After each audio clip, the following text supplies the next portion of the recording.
नमस्कार, आप देख रहे हैं एक न्यूज़ 24 और मैं हूं श्रुति आपके साथ। देखिए, पिछले कई समय से हम लोग आपको चौकीदार दफादार के बारे में कई सारे खबरें दे चुके हैं, लेकिन ये जो मुद्दा है ये अभी तक सॉल्व नहीं हुआ है। इसकी जो प्रॉब्लम है अभी तक सॉल्व नहीं हुई है। काफ़ी सारे चौकीदार जो हैं वो अभी भी दुविधा में हैं, उन्हें नौकरी नहीं दी जा रही है।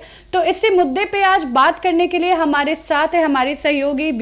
हमारे साथ का वोट बैंक में क्या असर पड़ेगा? वो कहते हैं कि वो चौकीदार को देखते हैं और उन लोगों के लिए काम करते हैं, लेकिन पिछले कुछ दिनों से देखा जा रहा है वो सारे जगह जाकर लोगों से बात कर रहे हैं, सारे मुद्दों पर बात कर रहे हैं, बिहार को आगे बढ़ाने की बात कर रहे हैं, लेकिन ये जो चौकीदार का जो मुद्दा है वो अभी तक इस पर बात नहीं कर रहे हैं। तो क्या लगता है इससे क्या प्रभाव पड़ेगा? देखिए, ये तो सही बात आपने कहा कि चिराग पासवान, देखिए आदरणीय केंद्रीय मंत्री चिराग पासवान जो कि खाद्य और प्रसंस्करण विभाग के मंत्री हैं, चिराग पासवान ने युवाओं के लिए बात करना शुरू कर दिया है। चिराग पासवान की पार्टी का जो लोगो है, जो मोटो है, कहा जाता है कि बिहार फर्स्ट, बिहारी फर्स्ट। चिराग पासवान इस बात पर भी अमल करते हैं कि मुझे बिहार के लोगों को फर्स्ट करना है। चिराग पासवान डोमिसाइल की बात करते हैं और चिराग पासवान का प्रभाव देखिए। डोमिसाइल की बात करते हैं, तुरंत जो है 35% डोमिसाइल जो महिलाओं का आरक्षण मिलता था, अब उसमें डोमिसाइल के तहत केवल और केवल उन्हीं को लाभ मिलेगा। ठीक है। युवा आयोग की बात करते हैं, युवा आयोग की गठन सरकार ने करवा दिया है। तो चिराग पासवान की बातों का प्रभाव कहीं ना कहीं पड़ता है। अब सवाल यह है कि चौकीदार मामले का क्या? देखिए, चिराग पासवान जी पिछले कुछ महीनों में जो है कई जगह जनसभा को संबोधित कर चुके हैं। हजारों की संख्या में चिराग के समर्थक जो है वहां जुटते हैं। चिराग पासवान का पर्सनली जानते हैं, कम से कम आप युवाओं के पास जाइएगा ना तो चिराग के पर्सनली आपको हजारों फैन मिलेंगे, समझे? चिराग का क्रेज बहुत है। चिराग पासवान उभरते हुए बहुत बड़े नेता हैं, लेकिन चिराग पासवान डोमिसाइल पर तो बोलते हैं, चिराग पासवान बिहार के बेरोजगारी पलायन पर तो बोलते हैं, लेकिन चिराग पासवान कहीं भी जनसभा को संबोधित करते हुए चौकीदार दफादार का मामला नहीं उठाते हैं। तो क्या चिराग पासवान चौकीदारों के फेवर में नहीं है? देखिए, बात यह है कि जब चिराग जी से पूछा जाता है कि आप चिराग पासवान जी चौकीदार दफादार का क्या है, तो वो कहते हैं कि मैं चौकीदार भाइयों के साथ हूं, मैं उनका साथ दूंगा। और आपको यह भी पता होना चाहिए कि चौकीदारों की जो नियुक्ति रुकी है, उसमें जब नियुक्ति होती थी तो खास करके जो अति पिछड़ी जातियां हुआ करती थी उनको उनमें जो है फेवरिज्म दिया जाता था। साथ ही में जो है पासवान समाज के काफी लोगों की नियुक्ति जो है उसमें हुआ करती थी चौकीदार दफादार में। और अब सवाल ये उठता है कि क्या चिराग जी साथ है? देखिए, जब चौकीदार जो है ना, जब आंदोलन कर रहे थे, जब अनशन पे बैठे थे, तो चिराग पासवान जी के जो जीजा जी हैं और लोक जनशक्ति पार्टी रामविलास के जो अभी प्रदेश प्रभारी हैं बिहार के, वर्तमान में जमुई से सांसद है अरुण भारती, वो जाते हैं, उनको जूस पिलाते हैं, उन्हें जो फ्रूट्स खिलाते हैं और उनके अनशन को तोड़वा देते हैं, उन्हें आश्वासन देते हैं कि हम आपके मामले को उठाएंगे। लेकिन समस्या यह है कि बिहार विधानसभा का चुनाव जो है अब सर पर आ गया है, और अगर इस बार उनको अभी तक नहीं न्याय मिलेगा तो क्या चिराग जी का वोट नहीं कटेगा? देखिए, जितना पासवान समाज के लोग उनको मानते हैं और जितना उनके फेवर में चीजें हैं, उतना ही चौकीदार दफादार की नाराजगी उनको खलेगी, क्योंकि चौकीदार दफादार भी जो है कहीं विदेश के नहीं है, वो भी बिहार के हैं और साथ ही में जो है बिहार के होते हुए वो पासवान समाज से हैं। और स्वर्गीय माननीय केंद्रीय मंत्री रामविलास पासवान जी ने कहा था कि सबका वोट बैंक कट सकता है, लेकिन पासवानों का वोट एक तरफा पासवान को पड़ता है। लेकिन इस बार अगर चौकीदार दफादार मामले में कुछ अपडेट नहीं आया, न्याय नहीं हुआ, चौकीदार रुष्ट रहे, तो चिराग जी को तो प्रभाव पड़ेगा, उनके वोट बैंक पर असर पड़ेगा, टूट कर बिखर सकता है ये वोट बैंक। मैम, आपको क्या लगता है कैसे शुरू होगी ये नियुक्ति? देखिए श्रुति जी, जैसा कि ये मामला है बहुत दिनों से धरा पड़ा है, अभी तक चौकीदार दफादार भाइयों को उनके हित में बातें नहीं हुई हैं। और देखा जाए चिराग पासवान की, तो चिराग पासवान तो पहले भी कई सारे ऐसे वादे किए जिसपे वो वादों पे अपने अड़े नहीं रहे। और खास जैसा कि साहिल जी एक बात सही बोले कि खास करके वो चौकीदार हैं। दूसरी बात तो है कि उनके कास्ट से आते हैं, उनके जाति से आते हैं, पासवान समाज से। और एक बात और है कि उनके पिताजी रामविलास पासवान ने उनके लिए वादे भी किए थे कि हाँ, किसी की नियुक्ति हो अथवा ना हो, लेकिन पासवान समाज की नियुक्ति होनी चाहिए।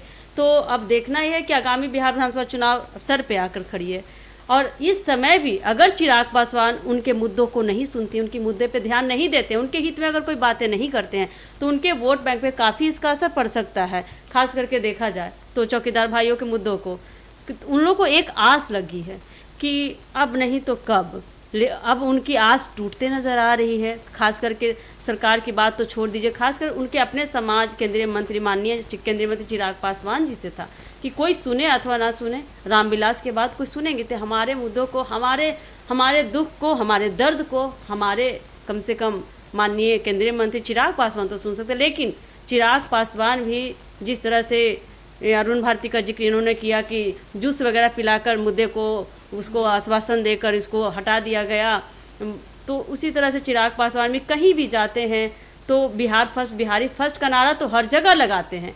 लेकिन श्रुति जी, बिहार में ही पासवान समाज भी आते हैं, बिहार में चौकीदार भाई लोग भी आते हैं, तो आप जहां बिहार फर्स्ट, बिहारी फर्स्ट की बातें करते हैं, दावे करते हैं बहुत सारे, तो कहाँ गए आपके दावे? कम से कम किसी के लिए नहीं तो कम से कम अपने चौकीदार भाइयों के लिए तो कुछ करके दिखाइए आप। तो इसे श्रुति जी साफ जाहिर होता है कि चिराग पासवान का इस बार बिहार विधानसभा चुनाव में काफ़ी वोट बैंक कर सकता है, क्योंकि उनके चौकीदार भाई लोग तो रुष्ट हो चुके हैं, उनसे तो नाराज हैं। तो बाकी बातें साहिल, देखिए 70% वोट जो है वो पासवान कमेटी का होता है, लेकिन यहाँ विधानसभा चुनाव पे आपको क्या लगता है इसके बाद क्या प्रभाव पड़ेगा? देखिए, आपने सही बात कही कि 70% वोट जो पासवान समाज से आता है वो चिराग को पड़ता है, समझे, 70 से 80% या पूरा आप कह सकते हैं। देखिए, सबसे पहले सवाल ये है ना कि इनकी नियुक्ति कैसे शुरू होगी और कौन जिम्मेदार है। देखिए, जब पासवान समाज की नियुक्ति जो लोगों की चौकीदार में होती थी, इसको लेकर के हाईकोर्ट ने कुछ नियमों का हवाला देते हुए कहा कि ये इस लॉ को जो है टच करता है, जिसके कारण जो है ये वायलेशन हो रहा है, और उसको जो है उन्होंने खत्म कर दिया। अब खत्म कर दिया तो ये मामला सुप्रीम कोर्ट में भी गया, अभी प्रक्रियाधीन भी है, उस पर पूरी तरह से स्पष्ट रूप से मामला नहीं आया, लेकिन सुप्रीम कोर्ट ने भी कहा कि हाँ, हम हाईकोर्ट के मामले के साथ हैं। अब सवाल यह है कि जब हाईकोर्ट ने और सुप्रीम कोर्ट ने रोक लगाया तो नियुक्ति कैसे शुरू होगी। देखिए, इसमें सबसे बड़ा बात है कि जब नियमावली बनती है, नियमावली जब बनाया जाता है तो नियमावली को कोर्ट तोड़ सकता है। कोर्ट जो है, सुप्रीम कोर्ट उस पर रोक लगा सकता है, हाई कोर्ट तोड़ सकता है, सुप्रीम कोर्ट उस नियमावली को तोड़ सकता है, उसका खंडन कर सकता है। लेकिन यदि बिहार विधानसभा के पटल से एक अध्यादेश लाया जाए कि चौकीदारों की नियुक्ति शुरू हो जाएगी, तब जाकर के इस मामला का हल हो सकता है। यानी कि चौकीदार मामले में न्याय मिल सकता है तब मिलेगा जब बिहार विधानसभा के पटल से एक अध्यादेश लाया जाएगा। यदि नियमावली बना करके नियुक्ति शुरू हो जाएगी तो यह परमानेंट उन लोगों के लिए सॉल्यूशन नहीं होगा, क्योंकि फिर से जो है हाईकोर्ट इस नियमावली को तोड़ सकता है, समझे। ये तो हो गया कि भाई कैसे नियुक्ति होगी। दूसरी बात है कि अब जिम्मेवार कौन है, तो जिम्मेवार जिनकी सरकार है। अब जिनकी सरकार है वही ना अध्यादेश ला सकते हैं, कैबिनेट से वही ना पास करवा सकते हैं। और जब हमने बात किया था ना चौकीदार समाज के नेता से, उन्होंने कहा था कि लालू जी ने, जो हमारे पूर्व में मंत्री रह चुके हैं, मुख्यमंत्री रह चुके हैं, लालू प्रसाद जी आदरणीय है, सामाजिक न्याय के मसीहा कहा जाता है उन्हें, उनकी जब सरकार थी यही गलती उन्होंने भी की थी। और उनका स्पष्ट कहना था कि सारे चौकीदार भी उनके खिलाफ में जाकर विरोध किए, गांव गांव जाकर के उनके खिलाफ में बोले, और उसके बाद जो है तकरीबन 20 वर्ष हो गए, अब तक जो है राष्ट्रीय जनता दल की सरकार नहीं आई है। अब सवाल यह है कि बिहार विधानसभा चुनाव में जो है इसका प्रभाव पड़ेगा कि नहीं।